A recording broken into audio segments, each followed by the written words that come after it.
Hello beta, how are you all? कैसे हो सब? So I gave you a test also, and some of you have performed well in that, and some of you still need more hard work. So please बेटा अच्छे से पढ़िए ताकि आप आने वाले एग्जाम्स में अच्छे से परफॉर्म कर पाए. ओके चलिए. So we were doing the solutions में we have discussed true solution, colloidal solutions, then suspensions. I gave you the notes. In notes form I gave you the differences between the colloidal sole and true solution and suspension. अब इसको discuss और कर लेते हैं एक बार फटाफट से, ठीक है, सो दैट आप अपने माइंड में इसको फ्रेम आउट कर पाए easily that basically what are the difference between these three. Fine. So चलिए बेटा. सो here we will take, wait a second, let's do it like this. Okay, so we'll be doing the differences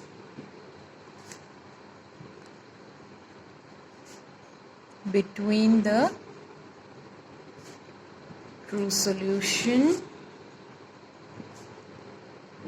colloidal soles and suspension. ठीक है, मैंने अलग अलग तो इन तीनों को समझा दिया है. अब एक बार डिफरेंस देख लें. चलिए. सो यहाँ हम राइट करेंगे property that on basis of which property we are differentiating between these three.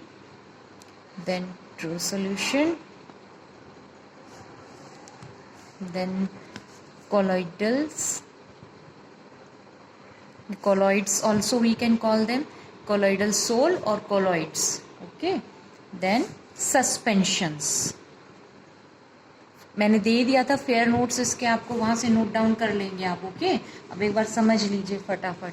सबसे पहले आप इनका नेचर देखेंगे, ठीक है, किस टाइप के शो होते हैं. तो ट्रू सॉल्यूशंस देखने में बेटा कैसी होती हैं? They are homogeneous. Okay, homogeneous means what? Homo means same. तो सेम कंपोजिशन थ्रू आउट होती है, जैसे sugar in water, salt in water, ठीक है, कॉपर सल्फेट इन वाटर, और भी कोई इस तरीके से आप देखें तो सारे क्या होते हैं? सेम टाइप, तो पूरा देखने में एक जैसा. तो they are homogeneous. Then colloidal soles, I told you that when you see the colloidal sole they seem to be homogeneous. देखने में homogeneous लगेगा आपको, जैसे मिल्क एग्जाम्पल है इसका, but actually they are heterogeneous. ठीक है, ठीक है, क्योंकि सेंट्रिफ्यूगेशन वगैरह करवाने पे इनके पार्टिकल्स वगैरह सेपरेट आउट इजीली हो जाते हैं. So they are heterogeneous. Okay, suspensions जैसे कि सैंड. देखो बेटा आपको कुछ नहीं, एग्जाम्पल याद रखो इनके तीनों के, और एग्जाम्पल अगर माइंड में है तो then you can easily frame out the differences. Then suspension sand in water. Sand in water कैसा लगता है देखने में आपको? It is a heterogeneous type of solution. Fine. चलिए, now the next property we'll discuss, and next is particle size. The particle size we'll discuss. Okay, so the in case of true solution the particle size is less than 1 nanometer. ठीक है, particle size true solution का क्या होता है? 1 nanometre से भी less होता है. 1 नैनोमीटर, और 1 nanometre is equal to 10 to the power -9 metre. समझ में आ गया? यानी जो ट्रू सॉल्यूशंस के पार्टिकल का साइज है वो किससे भी लेस होगा? 1 नैनोमीटर से भी लेस होगा. 1 nanometre which is equal to 10 to the power -9 metre. ठीक है, और कॉलॉइड्स के केस में क्या होता है? पार्टिकल साइज होता है 1 nanometre to 1000 nanometre. Intermediate range होती है इसकी, 1 नैनोमीटर टू 1000 नैनोमीटर, और we can call it 10 to the power -9 to 10 to the power -6 meters. ठीक है, this is the colloidal this is the particle size of the colloids. Okay, then in case of suspensions the particle size is greater than 1000 nanometer. ठीक है, the particle size is greater than 1000 nanometer, or you can write it as it is greater than 10 to the power -6 meters. समझ में आ गया? So इस दोनों units में आपको बता दिया, मीटर में भी एंड नैनोमीटर में. Metre because it is a SI unit, और जो स्मॉलर साइज होते हैं उनके लिए हम यूनिट यूज़ करते हैं नैनोमीटर, पिकोमीटर, इस तरीके से. ठीक है बेटा, चलिए. तो दोबारा बता रही हूँ, ट्रू सॉल्यूशन में लेस देन होता है 1 नैनोमीटर और 10⁻⁹ मीटर। कॉलॉइड्स में इंटरमीडिएट रेंज है, 1 नैनोमीटर था ना जैसे इधर, तो उसका, और इधर कितना था 1000, इन दोनों के बीच की रेंज होती है इसकी, ठीक है। और सेम वेज इधर कितना है, मीटर में 10⁻⁹ है और सस्पेंशन में 10⁻⁶ है, ठीक है। तो इन दोनों के इंटरमीडिएट रेंजेस का हो जाएगा, फाइन। चलिए, now the third property will discuss, that is stability, fine. Now these true solutions, these are highly stable, means what? Highly stable means what? That if you dissolve sugar in water, that then that solution is stable, means if you keep it for some time, then you do not see कि sugar settles at the bottom. sugar bottom में तो settle नहीं हो गया ना, जैसा आपने solution बनाया था वैसा ही वो रहता है, okay. So it means that it is a highly stable solution. And colloids, they are also stable, ठीक है। ये भी क्या होते हैं बेटा, stable होते हैं, but as I told you कि सेंट्रीफ्यूगेशन करने पर क्या हो जाएगा, ये सेटल हो सकते हैं, ठीक है। सेंट्रीफ्यूगेशन जानते हैं बेटा आप लोग, जैसे मिल्क है, मिल्क को अगर हम सेंट्रीफ्यूज करेंगे तो उसका जो क्रीम पार्ट है उससे वो सेपरेट आउट हो जाता है ना। फैट्स वगैरह में आपने देखा होगा, फैट क्रीम सेपरेट आउट करी जाती है मिल्क से, कैसे, सेंट्रीफ्यूगेशन। पढ़ेंगे इसी चैप्टर में अबाउट सेंट्रीफ्यूगेशन ऑल्सो हम। जो सेंट्रीफ्यूगेशन की एक टेक्निक है जिससे हम लोग हाई स्पीड पे रोटेट करवाते हैं इनको, लिक्विड्स को, ठीक है, सॉल्यूशंस को, और जिससे कि पार्टिकल सेपरेट आउट हो जाते हैं, ठीक है।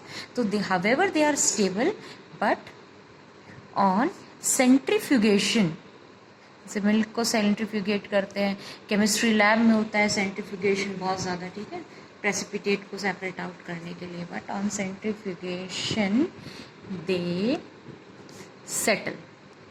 सेपरेट आउट हो जाते हैं, सेटल डाउन हो जाएंगे, ठीक है। और सस्पेंशंस कैसी होते हैं बेटा, not stable, they are not stable. मतलब जैसे आपने सैंड और वाटर में डिज़ोल्व किया था, चॉक पाउडर वाटर में डिज़ोल्व किया, तो क्या जैसा डिज़ोल्व किया वैसा ही वो रहता है, no. After some time what do you observe, that chalk powder or that sand water, it settles at the bottom, bottom में सेट हो जाता है, ठीक है। तो it is not a stable solution, suspension stable नहीं होता है, it settles at the bottom, ठीक है, बॉटम में सेट हो जाएगा, fine. Then next property, diffusion के बेसिस पे हम लोग इनको डिस्कस कर लेते हैं। डिफ्यूजन मीन्स व्हाट बेटा, डिफ्यूजन का मतलब क्या होता है, मूवमेंट होता है एक तरीके से, पार्टिकल्स का movement. So as you know the particle size of true solution is very less, बहुत कम पार्टिकल साइज है, so the diffusion will be more in case of true solution. So in case of diffusion it is in case of true solution diffusion is fast, colloids diffusion होता है slow, and head suspension में क्योंकि particle size बड़ा है इसमें, तो इसमें slowest हो जाएगा, सबसे कम है, ठीक है। देन अपीयरेंस के बेसिस पे अब ट्रू सॉल्यूशंस कैसी होती है बेटा, बिल्कुल ही transparent. Transparent means what, that light can easily pass through it. Then translucent होते हैं colloids, colloids are translucent. Translucent means समझते हैं ना, light passes through it partially. And colloidal solutions कैसे होते हैं बेटे, opaque, sorry I mean suspensions are opaque, ठीक है। देन सिक्स प्रॉपर्टी, विजिबिलिटी के बेसिस पे हम लोग देख लेते हैं इसको। Now this true solution, true solution को देखो, ट्रू सॉल्यूशन का पार्टिकल साइज इतना स्मॉल है, जैसे कि less than 1 nanometre, so these cannot be seen through, means the particles cannot be seen through any microscope, ठीक है। तो आप विजिबिलिटी के केस में क्या लिखेंगे कि their particles are invisible through any microscope, ठीक है। किसी भी माइक्रोस्कोप के थ्रू ये क्या है बेटा, इनविजिबल है, ठीक है। देन कॉलॉइड्स, कॉलॉइड्स क्या होते हैं आपके, as their particles is somewhat bigger than true solution, so their particles are visible under ultra microscope, please इस पॉइंट को ध्यान रखना। The particles are visible only under ultra microscope, केवल अल्ट्रा माइक्रोस्कोप के थ्रू ही हम इनको ऑब्जर्व कर सकते हैं, नॉर्मल माइक्रोस्कोप के थ्रू नहीं, ठीक है। देन सस्पेंशंस को तो नेकेड आई से भी आप नॉर्मली वैसे भी देख सकते हो, भाई सैंड और वाटर, सैंड को वाटर में डिजोल्व कर रहे हैं, चॉक पाउडर को वाटर में डिजोल्व कर रहे हैं, तो they particles are visible to you और नॉट, देख सकते हो ना आप उनके पार्टिकल्स को easily, okay. So the particles of the suspension are visible to the naked eye, ठीक है, naked eye, visible to naked eye, ठीक है बेटा, ये है इसमें आपका, आ गया समझ में। Then next property, 7th property हम लोग बात करेंगे फिल्ट्रेबिलिटी की।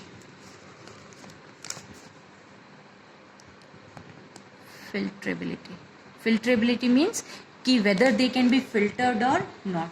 अब देखो, as the size of the true solutions was very small, so they can be मतलब इसमें क्या होता है कि बहुत ही स्मॉल है, जैसे सपोज आप फिल्टर पेपर लगाकर और ट्रू सॉल्यूशंस को यानी शुगर इन वाटर आपने डिजोल्व किया और उसको फिल्टर करने की कोशिश करेंगे, तो क्या शुगर सेपरेट होगी? Will the sugar separate out?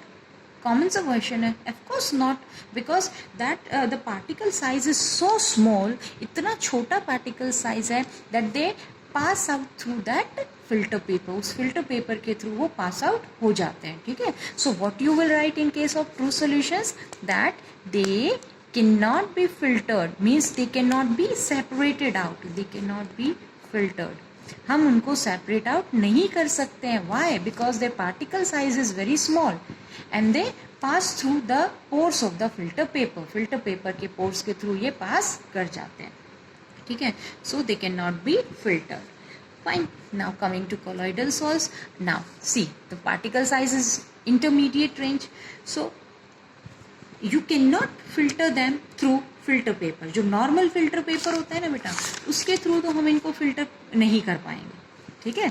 तो आप क्या लिखेंगे इसमें कि दे कैन नॉट बी फिल्टर्ड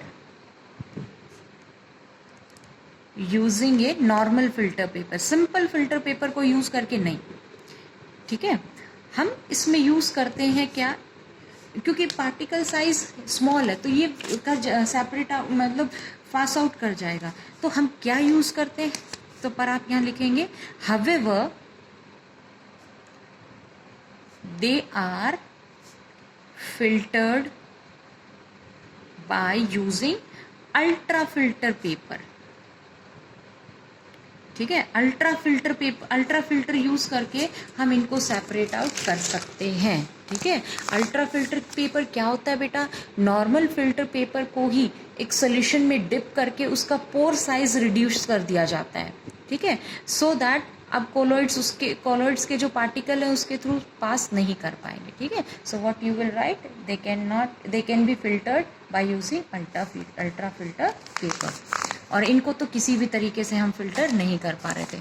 और in case of suspensions like this chalk in water, sand in water, इसको तो आप नॉर्मल फिल्टर पेपर के थ्रू भी कर सकते हैं, ठीक है। So they can be filtered by using ordinary filter paper, ठीक है, कर सकते हैं आप इसको। देन एग्जाम्पल तो मैं शुरू से लेती आ रही हूँ, इसमें आप ले लीजिए शुगर इन वाटर, ठीक है, शुगर प्लस वाटर हो गया, सॉल्ट प्लस वाटर हो गया। इधर देखिए बेटा मिल्क है, ब्लड है, ठीक है, फ्रूट जूस वगैरह हैं, स्टार्च सोल्यूशन है, सोप सोल्यूशन है, वो सब यहीं पे आ जाएंगे आपके, ठीक है। यहाँ sand in water, chalk powder in water and all this, ठीक है। So I hope these differences are clear to you now. चलिए अब आगे बढ़ते हैं अपने एक बिल्कुल नए टॉपिक पे, ठीक है। अब देखिए नेक्स्ट पार्ट आ जाता है आपका कंसंट्रेशन ऑफ सोल्यूशन। अब बेसिकली आपके जो अभी एग्जाम होगा उसके लिए तो 2 ही टॉपिक रिमेनिंग आपके, एक तो concentration of solution and the next one is solubility, ठीक है। तो प्लीज इन पे ध्यान दीजिएगा। So concentration of solution, concentration of solution को समझने से पहले we must know there are two types of solution on the basis of this concentration. Concentration के बेसिस पे दो टाइप की सॉल्यूशन होती है. सी notes I'll provide you, first just see it. See beta, in a solution we have two parts. Solution में basically two components होते हैं ना अपने, solute and solvent. ठीक है. अब on the basis of this amount of solute के amount के basis पे the solutions are of two types. The first one is dilute solution. Dilute solution. अब डाइल्यूट सॉल्यूशन का मतलब क्या होता है, देखिए, these are the solutions which have small amount of solute. ठीक है, the solution which have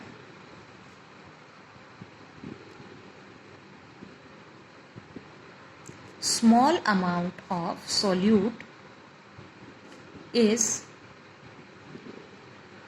said to have a low concentration, is said to have a low concentration. ठीक है, and it is known, देखो, solute का amount come and solvent का amount more. समझ गए, the amount of solute is less and the amount of solvent is more. These इस type की solution में लो कंसंट्रेशन सॉल्यूशंस इनको कहा जाता है and they are known as dilute solution. They are known as dilute solutions. Okay बेटा, देखो कुछ नहीं है इसमें, सिंपली सॉल्यूट का, जैसे मान लीजिए आपने शुगर एंड वाटर डिजोल्व किया है, शुगर आपने बहुत कम रखा है उसमें, ठीक है, तो और सॉल्वेंट ज़्यादा है. ठीक है, तो इस टाइप की सॉल्यूशन जिनमें स्मॉल अमाउंट ऑफ सॉल्यूट है उनको हम क्या बोलेंगे, लो कंसंट्रेशन सॉल्यूशन. उसमें स्वीटनेस भी कम होगी उसकी. ठीक है, और इस टाइप की सॉल्यूशंस को हम क्या बोलेंगे, डाइल्यूट सॉल्यूशंस. ठीक है, चलिए अब नेक्स्ट इसी में इसी का सेकंड टाइप है आपका concentrated solutions.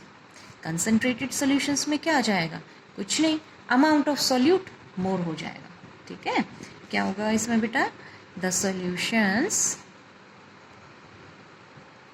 solutions having a large amount of solute. Solute का अमाउंट इसमें कम था डाइल्यूट में, कंसंट्रेटेड में क्या हो जाता है बेटा, ज़्यादा हो जाता है. ठीक है, have a large amount of solute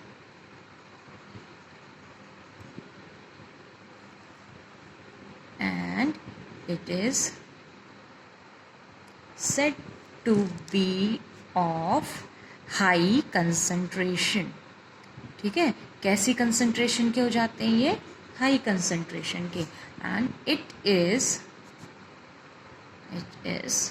known as concentrated solutions. ठीक है, सो टू टाइप ऑफ सोल्यूशन, एक तो डाइल्यूट और दूसरा कंसंट्रेटेड. डाइल्यूट में सॉल्यूट का अमाउंट कम होता है, कंसंट्रेट में सॉल्यूट का अमाउंट मोर होता है. ठीक है, now our main aim is to study about the concentration of solutions की.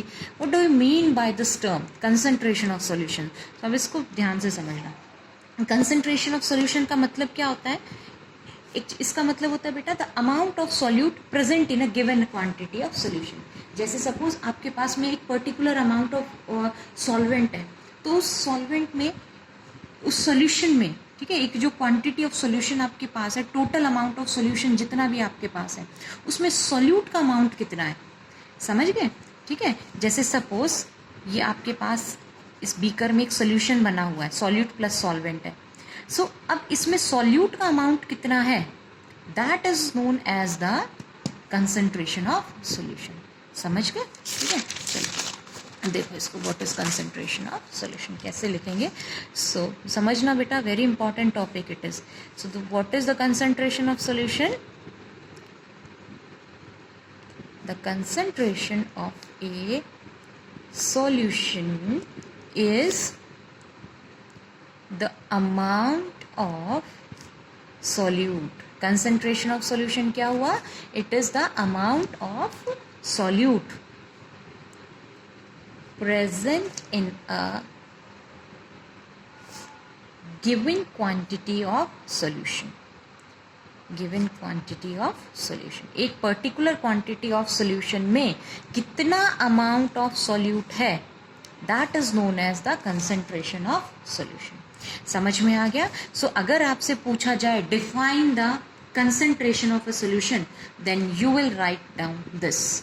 अगर आपसे कंसंट्रेशन ऑफ सॉल्यूशन पूछा जाए तो आप ये लिखेंगे कि what is concentration of solution, it is the amount of solute present in a given quantity of solution. ठीक है, अब कुछ कॉमन वेज हैं कि हम किस तरीके से कंसंट्रेशन ऑफ सॉल्यूशन को एक्सप्रेस करते हैं मैथमेटिकली। ठीक है, so there are some common ways of expressing expressions, पढ़ने अब अपन को इसके। So expressions for the concentration of a solution, expressions for the concentration of solutions, ये हमें समझना है इसमें। ठीक है बेटा, देखिए कैसे समझेंगे अब आप इसको।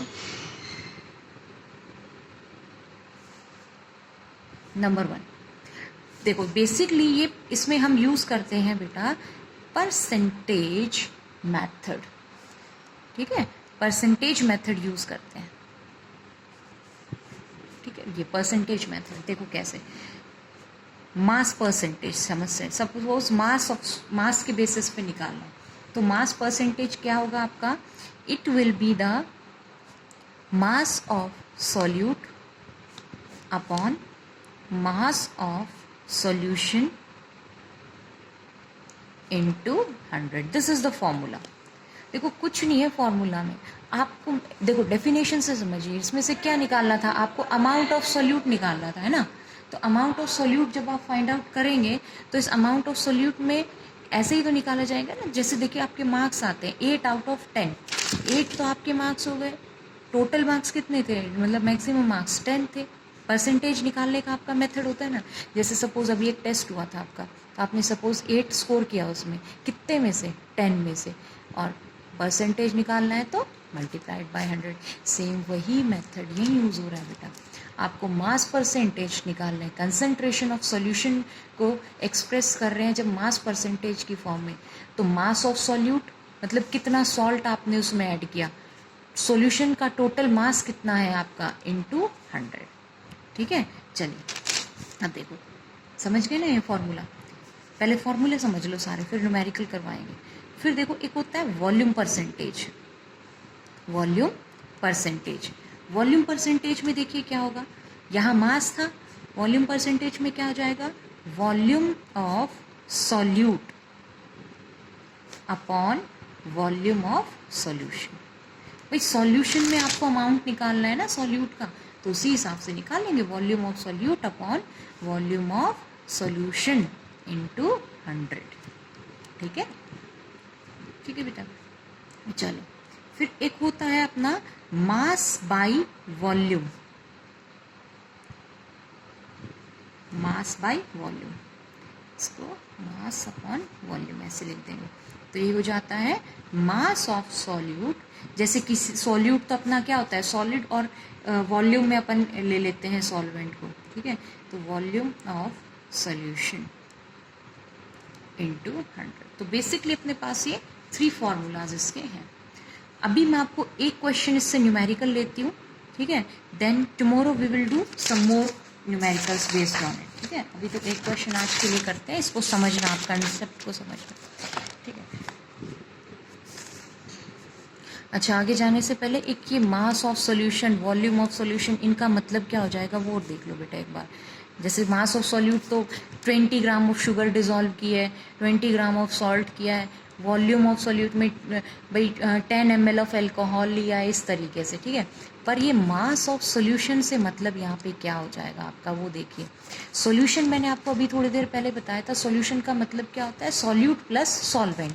So the mass of solution will mean what, so mass of solution will mean that mass of solute plus mass of solvent, दोनों का एडिशन आपको ले लेना, मास of solute plus mass of solvent. ये बहुत इंपॉर्टेंट है, कई बच्चे इसको स्किप कर जाते हैं कि मास ऑफ सॉल्यूशन का मतलब है सॉल्यूट प्लस सॉल्वेंट दोनों का अमाउंट। ठीक है, now coming to a question, see the question is calculate